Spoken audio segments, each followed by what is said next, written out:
What is going on, everybody? And in this video, we're providing you a technical analysis for entries and exits for the stocks that I am looking at throughout the week. If that sounds like something you're interested in, consider subscribing, as I do also provide a weekly analysis for current events, as well as a daily pulse of the market on X at Hemi137. So you can check me out there as well. But before we get started, remember to drop a like and let's dive into some technicals, as there's still some good buys despite a lot of these stocks already running up. Again, what I like to always suggest is that you need to be patient, especially when markets are very overextended. You can take advantage intraday, but again, understand the risk level you are putting on when you are trading intraday. I do some intraday trades. The setup has to be there.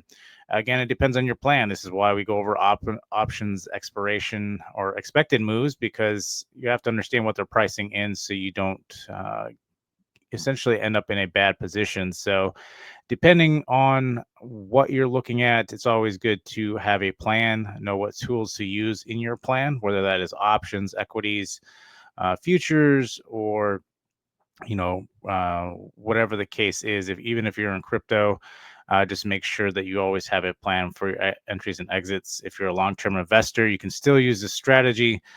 Just wait for the higher time frames, look for the zones, and I like to do a lot of swing trading, so I do essentially look for those particular entries on the higher time frames. But with that being said, let's go ahead and get this thing kicked off.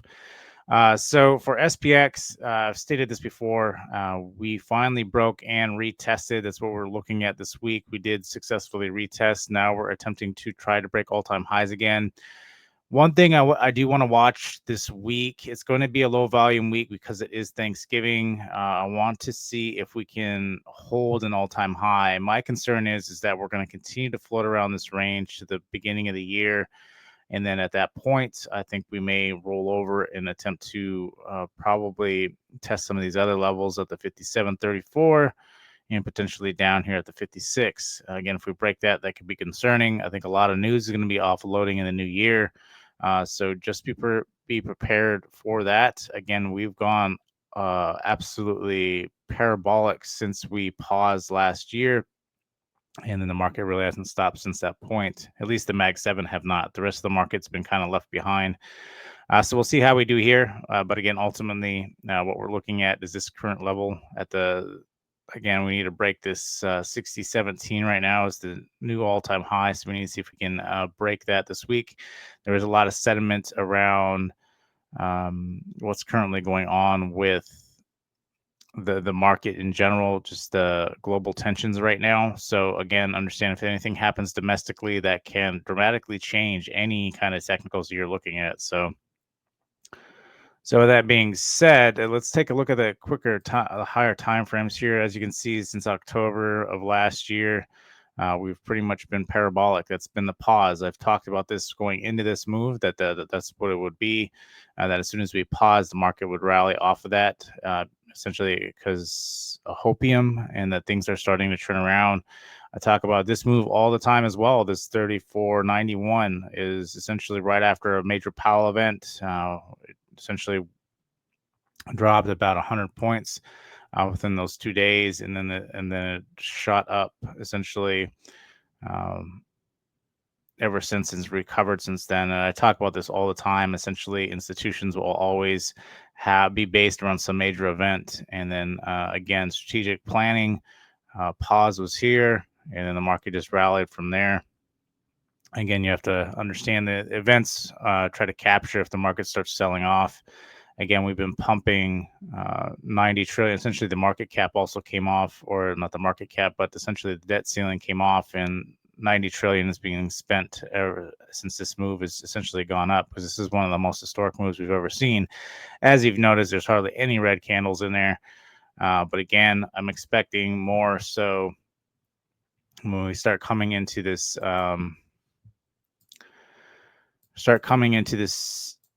new year, I'm expecting more of this kind of chop. Again, this is pandemic, but I'm expecting more of this kind of move coming in.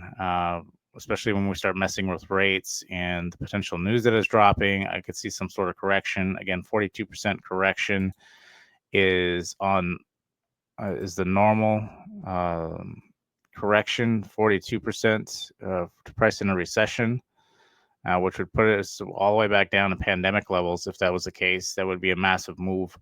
But we will see what the case is. I think more realistically, we may be just seeing a pull down to the 45. Could be what we see. So almost before the pause, or that wasn't even before the pause. That was right when the Powell incident happened. The pause was up here. So we could drop below the pause into just before we started printing all the trillions of dollars. So we'll see what happens. But ultimately, I think you're dealing with that kind of scenario. Do we go 80%? A lot of people are saying it's historically bad. We haven't seen data since what we're currently seeing.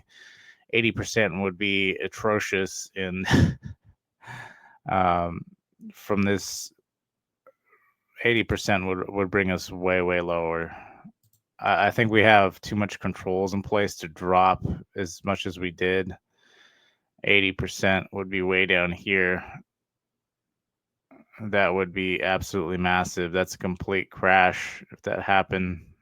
I just don't see that happen. It's not saying it could never happen, but well, I guess we'll have to find out. But nonetheless, that's what we got for XPX. Let's jump over to Bitcoin. Bitcoin's been on a rally. Every time the market stalls out, Bitcoin always seems to push during that period. Obviously, with the election, it caused this gap up, and essentially we've been running ever since. All the pro Bitcoin news, crypto news has really made this thing rally. We are struggling to break the 100K mark. Something I always talk about, this is why I talk about psychological numbers, because every time you get to a specific, especially a big psychological number like 100K, you're going to get rejected pretty hard. It's not saying it can't come back up and rip through it. It certainly can, but the first attempt, I always talk about first attempts. And if you're an intraday trader, first attempts are fantastic. Any kind of first attempt on a big support level or psychological level will essentially like 9 out of 10 times work. The odds are very much greater in your side, aside from a second or third attempt, because it's got a greater possibility of it actually breaking through. So but just be mindful that you have to be quick. Again, if the setup is there and first time on big supports, you have to also understand that it doesn't occur every single day. So even intraday trading, you can understand why I would intraday trade, because if it's a first attempt, you get a much bigger move than the second or third attempt to try to break this.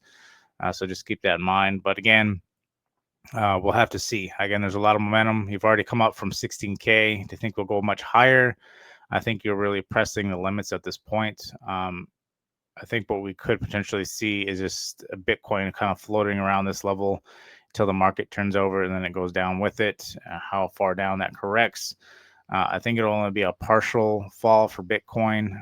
I do believe it will retrace some. Again, we haven't retested this level that we broke here at the 73. We may just come down to the 73 and then may start going up from that point to get in a larger cycle, and then maybe our bigger crash or correction may not be till 2026, 2027, around that point. But again, we'll have to see. But nonetheless, we try to take it as we can. Bonds, this is a big one. I've been talking about bonds for a long time.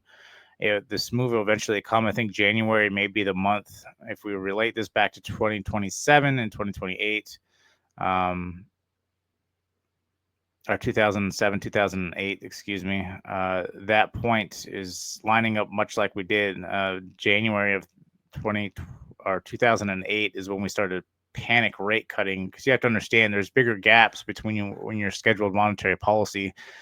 So they might have to start panic cutting at that point. So again, employment is dropping out of the sky, and all these revisions that they say, the headline news is telling you everything is strong and resilient, when in fact it's not. Things have been absolutely obliterated at this point. And so and continuing to get worse, because rates are still very high. Just cutting 75 points off of you did 75-point raises for multiple months in a row, And then to think that just 75 points is going to cut it when people were used to a zero, almost a 0% interest rate on their essentially business loans. And so once you start getting really rapid moves in rates, thing will skyrocket and gap up. So looking to potentially get another position here in TLT again here at the 88 is a solid support here. So we'll continue to watch that.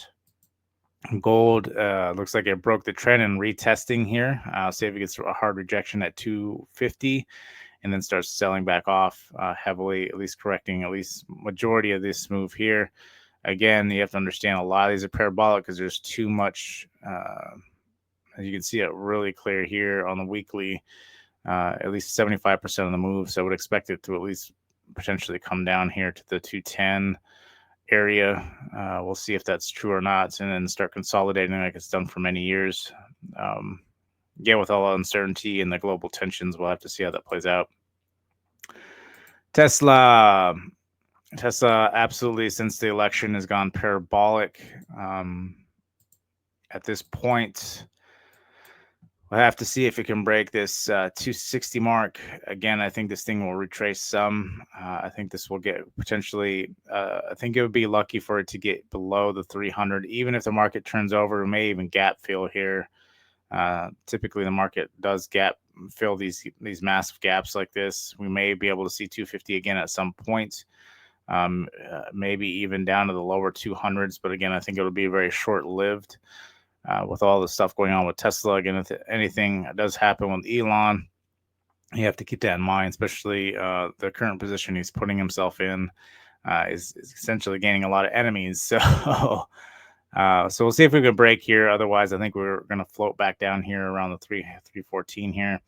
It did start gapping up towards the back half of Friday. So we'll have to see. Again, low volume week. It may attempt to try to go 400 this week. We'll have to see how that does play out. But watching that one there. There's some good ones that are on sale still. We're going to go over those. AMD is one I'm really watching. I really like AMD as well.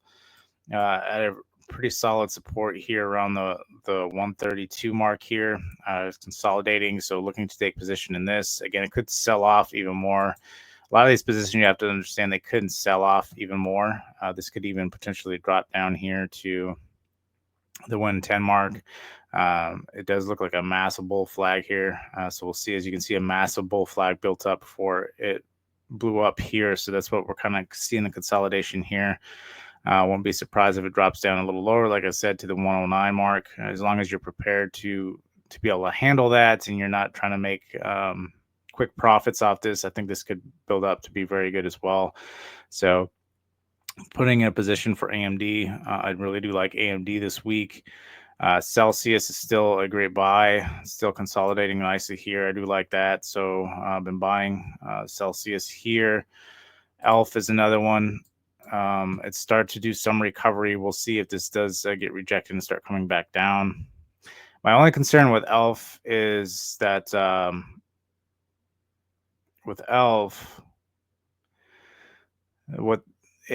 their cheap products come from overseas, and we start placing a lot of tariffs on it that may cause some problems to ELF, especially with the growth rates. But I do really like the CEO is doing very well, and he's expanding dramatically during this time when things are weak, which could be fantastic for them, and may be able to recoup if they are starting to put any kind of tariffs.